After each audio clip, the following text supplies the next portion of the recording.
Përshëndetje të nderuar shikues, jemi takuar në minutat e editarit informativ në RTS Gjirokastra, kundër të tjera sot do të ndiqni. Si në mbar vendin edhe maturantët Gjirokastrit zhvilluan sot provimin e dytë të maturës shtetërore për 2 orë 30 minuta, ata i nënshtruan tezës së gjuhës shqipe dhe letërsisë, të cilën e vlerësuan të nivelit mesatar. Provimi matematikës do të zhvillohet në datën 17 qershor.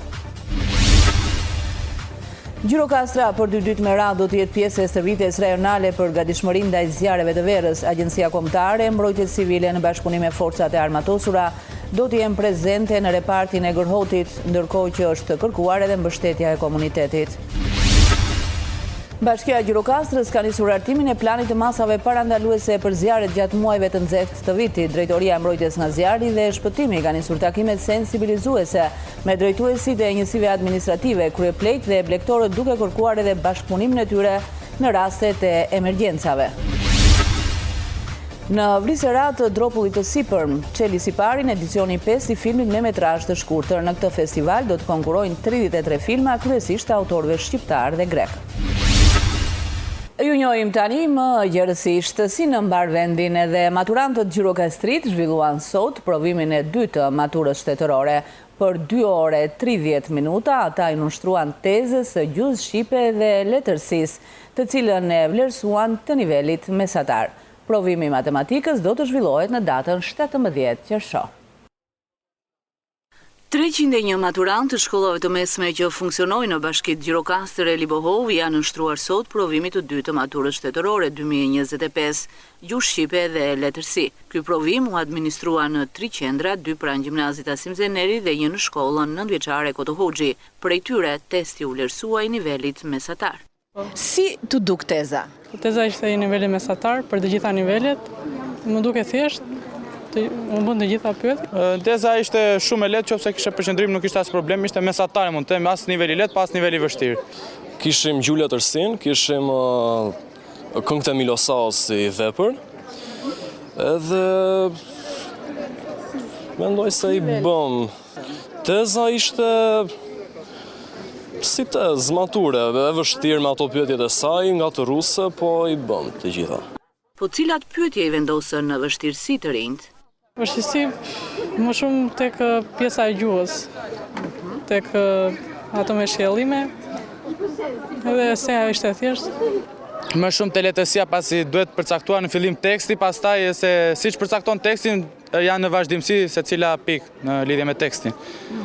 E letërsisë, pastaj e seja thjesht do pak zhvillim, se do përqendrim, pasi është e gjatë dhe meriton shumë pikë dhe është me vështira dhe është për nivel më të lartë besoj se, që nëse bën kërkon notë lartë. Tek pyetjet me zhvillim, të cilat ishin për analizimin e veprës. Provimi i radhës, që është ai i matematikës, do të mbahet pas një jave në 17 qershor, i cili i jep dhe fund provimeve të detyruara të maturës shtetërore. Ministria e Turizmit dhe Mjedisit ka finalizuar aplikimin në programin ndërkombëtar Best Tourism Village nga Organizata Botërore e Turizmit. Kjo nismë vlerëson fshatrat të cilët kanë ruajtur identitetin, trashëgiminë dhe natyrën e tyre, duke zhvilluar turizmin në mënyrë të qëndrueshme. Lajmin e bëri të ditur sot Ministria e Turizmit dhe Mjedisit, Mirela Kumbaro, e cila i konsideroi fshatrat shqiptar një aset turistik. Kumbaro bëri të ditur se nëpërmjet këtij aplikimi sillen në vëmendje 6 fshatra të jashtëzakonshëm që përfaqësojnë pasurinë dhe shumëllojshmërinë e Shqipërisë rurale. Nga majat e thepisura deri tek fushat pjellore e nga gurët e lashtësisë tek ngjyrat e jetës së përditshme. Shqipëria konkuron mes 65 shteteve me plot 270 fshatra që garojnë për titullin Best Tourism Village, tha Ministria Kumbaro. Gjirokastra për 2 ditë me radhë do të jetë pjesë e stërvitjes rajonale për gatishmërinë ndaj zjarreve të verës. Agjencia Kombëtare e Mbrojtjes Civile në bashkëpunim me forcat e armatosura do të jenë prezente në repartin e Gërhotit, ndërkohë që është kërkuar edhe mbështetja e komunitetit. Agjencia Kombëtare e Mbrojtjes Civile ka nisur përgatitjet për ngritjen e infrastrukturës së nevojshme për zhvillimin e një stërvitje rajonale për mbrojtjen civile, me fokus në reagimin ndaj zjarreve në pyje gjatë vitit 2025. Stërvitja do të zhvillohet në nivel rajonal dhe do të përfshijë 2 prefekturat, Gjirokastër dhe Vlorë, së bashku me bashkitë përkatëse në këto zona. Parashikoj që në total të jenë rreth 25 autoritete publike. Po njëkohësisht do të na bashkojnë edhe kolegë nga shtete tjera si Shtetet Bashkuara të Amerikës, të cilët na asistojnë me trajnimin për zjarr në pyje, dhe pas nesh janë kolegët e shërbimit pyjor të SBA-s, të cilët aktualisht po trajnojnë forcat e armatosura për taktikat e luftimit të zjarrit në pyje. Gjithashtu janë dhe partnerët të tjerë nga NATO, ku do të testojnë për herë të parë në Shqipëri sistemin e gjeneratës së menaxhimit të emergjencave civile, që është një sistem kompjuterik inovator. Stërvitja do të zhvillohet 2 ditë, duke filluar nga data 11 qershor deri në datën 12 qershor. Skenari është të kombinojë gjitha llojet e kapacitete, duke filluar nga kapacitetet njerëzore me mjete të lehta, duke qenë se qarku i Gjirokastës është kryesisht me teren malor dhe pjesa më e madhe e zjarrit ndodhi në zona malore ku është pamundur të veprosh me automjete. Atëherë stafi do të trajnojë dhe do të ushtrojë taktikat e luftimit të zjarrit me pajisje të lehta ndihmëse, por njëkohësisht do të bëhet trajnimi dhe ushtrimi duke kombinuar kapacitetet ajrore me helikopter dhe duke testuar nivelin e koordinimit ose kapacitetet koordinuese të këtyre taktikave tok-ajër. Harka theksoi gjithashtu rëndësinë e përfshirjes së komunitetit dhe bashkëpunimit të ngushtë me qytetarët në këtë proces përgatitor. Përfituesit e parë janë qytetarë, po janë qytetarët edhe mburoja e parë e komunitetit dhe shoqërisë së tyre. Dhe angazhimi qoftë edhe me ndërhyrje modeste në njoftimin e hershëm të diktimit të një zjarri është shumë eficiente dhe e dobishëm për autoritetet publike që të mundsojnë një reagim sa më të shpejtë dhe eficient. Stërvitja do të shërbejë si një test për aftësinë reaguese të strukturave të mbrojtjes civile, si dhe një platformë për koordinimin më të mirë ndërmjet institucioneve vendore, rajonale dhe kombëtare. Bashkia e Gjirokastrës ka nisur hartimin e planit të masave parandaluese për zjarrit gjatë muajve të nxehtë të vitit. Drejtoria e mbrojtjes nga zjarri dhe shpëtimi ka nisur takimet sensibilizuese me drejtuesit e njësive administrative, kryeplejt dhe blegtorët, duke kërkuar edhe bashkëpunimin e tyre në rastet e emergjencave. Gjatë sezonit veror të vitit të kaluar, në territorin e Bashkisë Gjirokastër u regjistruan 135 vatra zjarri, kryesisht në pyje dhe kullota. Shërbimi zjarfikës i Gjirokastrës ka hartuar një plan masash për përballimin e situatave të zjarrit gjatë sezonit veror, një periudhë e cila shoqërohet shpesh me rrezikshmëri të lartë për përhapjen e flakëve, veçanërisht në zonat me kullota dhe pyje. Shefi i shërbimit zjarfikës Gramoz Llapi në një prononcim për RTS bëri të ditur se janë intensifikuar stërvitjet dhe angazhimet praktike të strukturave zjarfikëse, me qëllim ndërhyrjen në kohë dhe minimizimin e pasojave. Kemi bërë një plan masash ku do të ketë një pjesë të shërbimit zjarfikës që do të merren me kontrate përkohshme, të cilët do të jenë në teren, do të jenë sinjalizues, po do të marrën pjesë edhe në shuarjen e zjarrit, do të trajnohen nga ana jon. Po kështu kemi edhe shërbime vullnetar që kryesisht janë punonjës të bashkisë, që do të trajnohen dhe vazhdojnë trajnohen për marrje pjesë në shuarjen e zjarreve. Janë të gjitha mjetet zjarrfikëse në gatishmëri, edhe mjetet mbështetëse, po ashtu edhe mjetet për shuarjen e zjarrit. Llapi drejtoi gjithashtu një apel blegtorëve dhe banorëve të zonave rurale për të treguar kujdes të shtuar gjatë punimit në natyrë dhe përdorimit të zjarrit në ambiente të hapura, duke kërkuar bashkëpunim të ngushtë me autoritetet për të shmangur dëmet nga flakët. Me policinë e shtetit kemi një bashkëpunim shumë të mirë, gjë të cilën ua bëm të qartë blegtorëve dhe gjithë kryepleqve, që në rast të zjarri me policinë e shtetit kemi një akt marrëveshje që do të na mbështesi në çdo vepër penale që do të ketë, do në zjarrvënie të qëllimshme.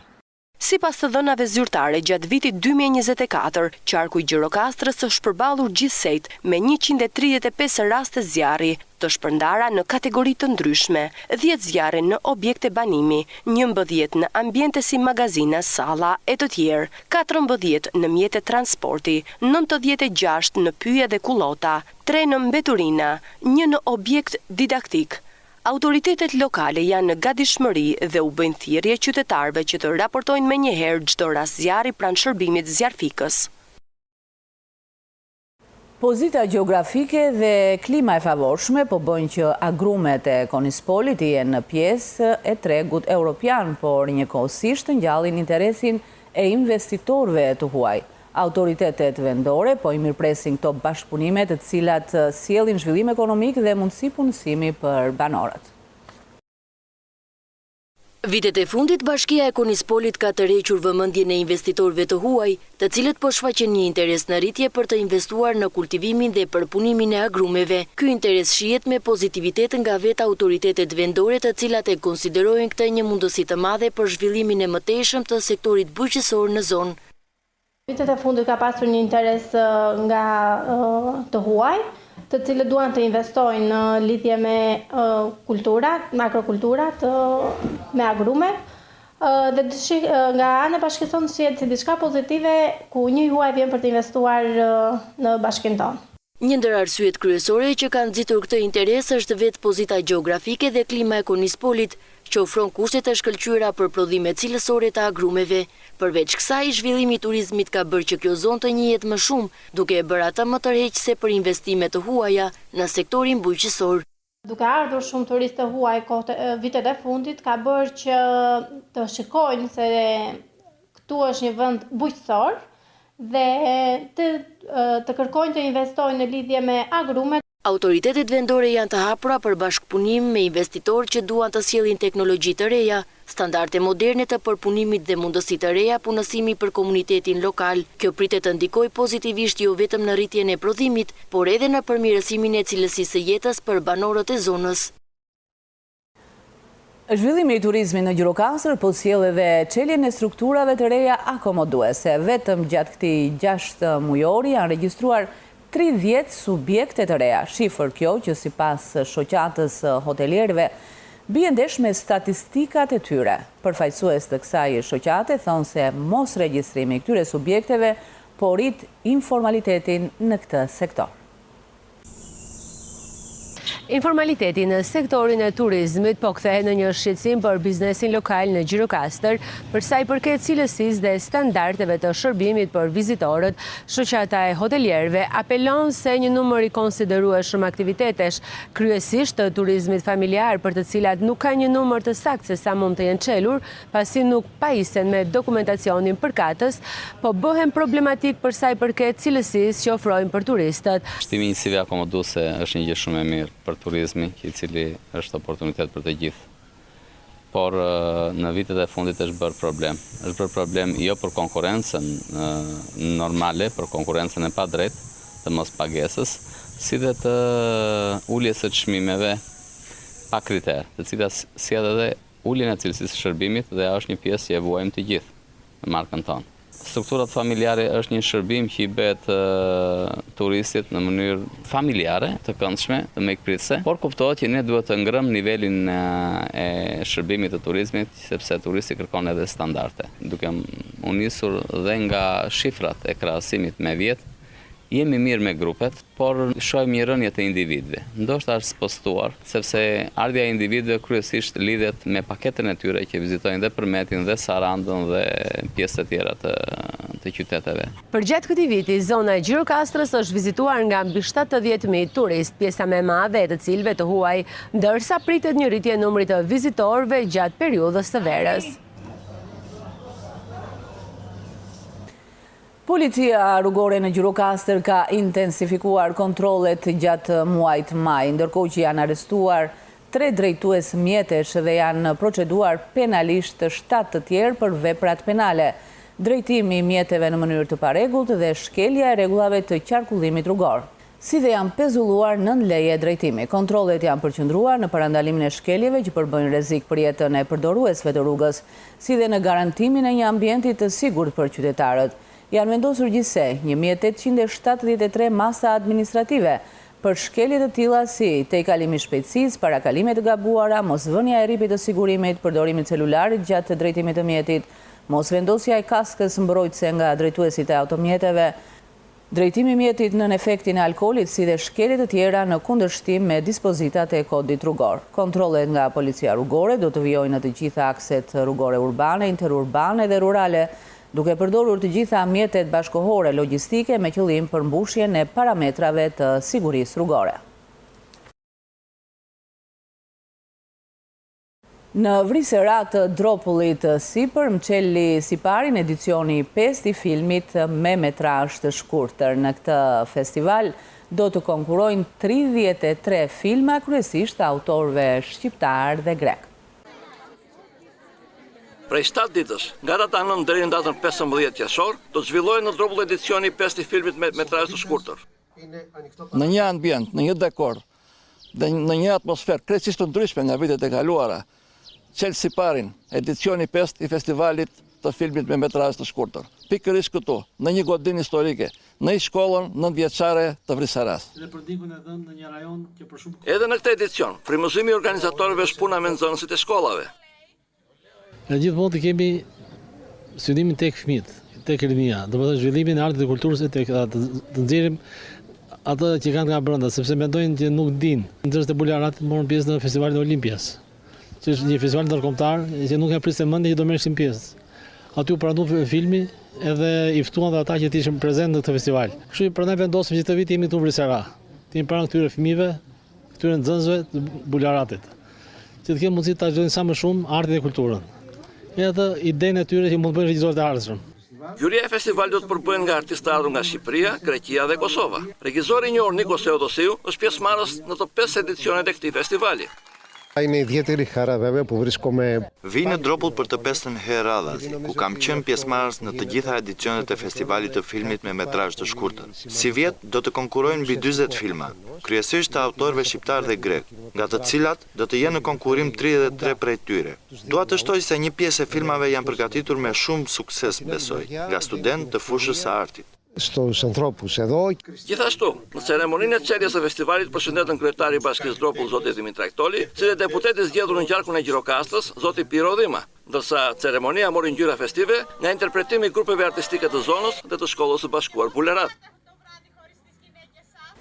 Njerëzit e detit që shërbyen ndër vite në marinën e Sarandës erdhën në një muze kujtese në sheshin e Limanit. Organizatorët thonë se me ekspozitën e ideuar u përcoll mesazhi se kontributi i tyre është një aset i shmuar dhe identitar i Sarandës. Fish Festival u mbyll, por ka lënë një dritare të hapur. Ajo dritare është muzeu i njerëzve të cilët historitë e jetës apo jetën që bënin aktualisht e kanë të lidhur me peshkimin dhe në një kuptim akoma më të gjerë me detarin, me marinën e zhbërë të Sarandës sot. Enola Bejko, juristja që i ka vënë vull kreativiteti këtij stacionit e eventit lokal, tregon se ky produkt i saj si vjet doli nga muret e galerisë për të ardhur në sheshin e Limanit dhe në vëmendjen e qytetarëve të Sarandës.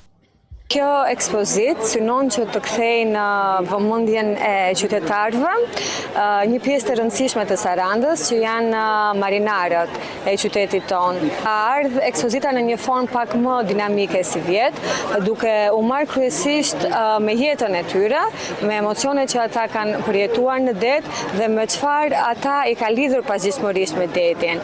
Pra përqasja e ekspozitës, përveç pjesës narrativës historike për revolucionin e marinës shqiptare ndër vite dhe kryesisht të qytetit të Sarandës, është ndërthurur me historitë e tyre personale, me eksperiencën e tyre, me jetën e tyre.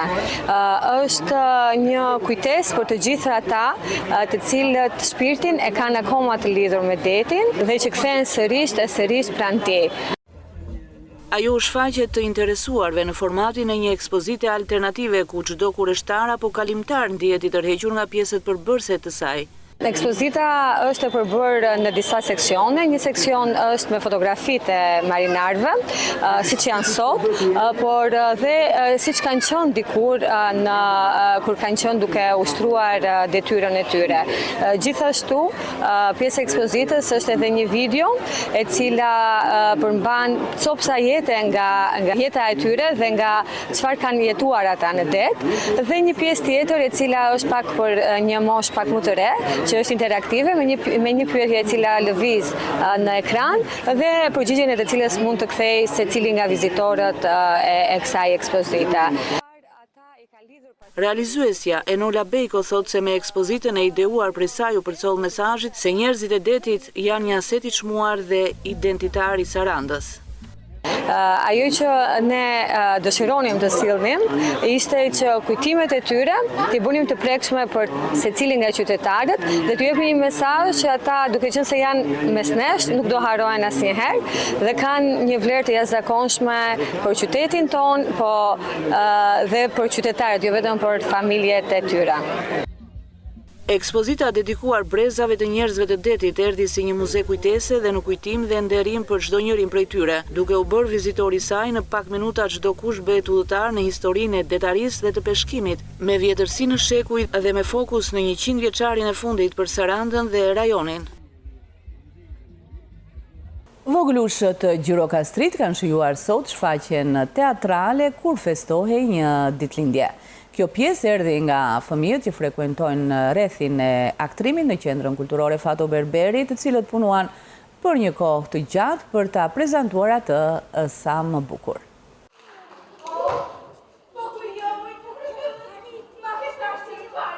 Kur festuej një ditëlindje ishte shfaqja teatrale që u ngjit sot në skenën e teatrit Zinisaku nga fëmijët e rrethit të interpretimit në Qendrën Kulturore Fato Berberi. Ajo erdhi nën interpretimin e 6 personazheve, për disa prej të cilëve ishte eksperjenca e dytë. Shfaqja që shumë e bukur, që për fëmijë dhe mua më argëtoi shumë. Cilin rol kishe? Unë isha një motor pat dhe me emrin Pikaloshja. Cili ishte mesazhi që përcolli kjo shfaqje? Që ne nuk duhet i dëgjojmë të panjohurve. Unë në këtë teatr isha roli i dhelprës, isha hedhur ilaç për gjumë, që t'i zinte gjumë dhe unë t'i haja. Si u prit shfaqja? Shumë e bukur, me emocione, po ishte shumë e bukur. Këtë shfaqje që kam bërë të dytë, unë mund të them thjesht se bëhet fjalë për një ditëlindje. Në këtë ditëlindje shumë persona mblidhen për ditëlindjen e Bardhoshes. Bardhoshja tani i mirëpret shumë bukur, por është dhelpra. Dhelpra i pengon ata që të plotësojnë qëllimet e tyre, por dhe në disa raste ajo do që t'i ha. Kjo është hera e dytë që unë marr pjesë në një teatr dhe më pëlqen që të vazhdoj akoma duke luajtur në teatre të tjera. Për realizimin e kësaj shfaqje, fëmijët u drejtuan nga instruktoria Dorina Selfo, e cila tashmë çdo vit me fëmijët sjell nga një shfaqje teatrale. Ishin 6 personazhe, përcollën mesazhe shumë të bukura tek fëmijët. E veçanta ishte sepse sërish edhe në këtë teatr, ne na erdhën një spektator shumë i veçantë dhe unë jam shumë e lumtur për këtë. Erdhën fëmijët e kopshteve. Është shumë e rëndësishme që vëmendja të jetë vetëm te fëmijët, sepse skena e parë është ajo kur ti luan në fëmijëri dhe më pas vazhdon dhe rritesh nëse ndjek atë talent. Shfaqja u duar trokit nga artdarësit e vegjël, të cilët shprehen se do rikthehen sërish në teatr. Mua më pëlqen shumë shfaqja edhe do vi prapë në teatr. Cilët personazhe pëlqyen më tepër? Lejleku, Dhelpra edhe Bufi. Do vi përsëri se më pëlqen shumë teatri. Një vit më parë, Qendra Kulturore Fato Berberi solli përmes fëmijëve të aktrimit shfaqjen Kur gëzon babaviti. Përfunduam këtu, të nderuar shikues, ishte gjithçka e përgatitur për këtë ditar informativ në RTS Gjirokastra. Ndajemi bashkë, nuk do ta kofshim.